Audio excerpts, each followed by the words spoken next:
Il est loin le temps où il y avait 2 bandes de béton praticables sur la route forestière de la plaine d'Afouche. Les nids de poules, les crevasses, les rochers entravent régulièrement l'accès aux habitations.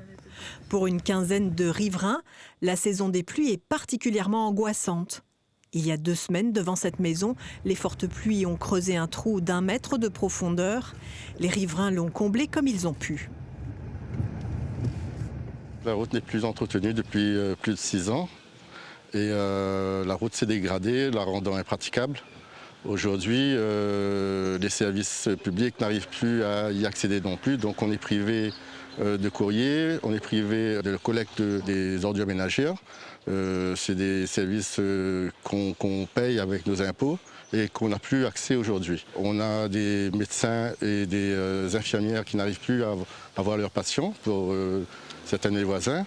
Et par exemple, mon père, quand il doit descendre à pied, c'est pareil, trop de boue. Il est obligé d'être resté enclavé chez lui. On a peur pour repartir au travail le matin, d'être en retard. Et le soir aussi pour rentrer, c'est glissant, c'est une savonnette la route à chaque fois.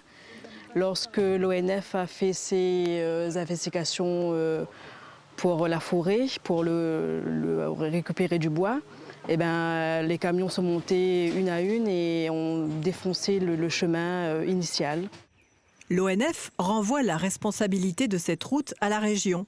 En attendant, la mairie a assuré quelques travaux d'urgence. Je vois les gens au quotidien, ils n'ont que recours à la mairie.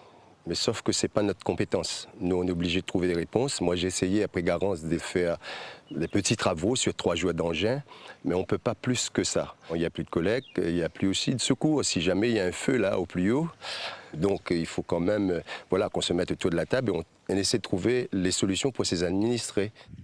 Sur la route de la plaine d'Afouche, il reste les panneaux pour rappeler qu'elle fut praticable.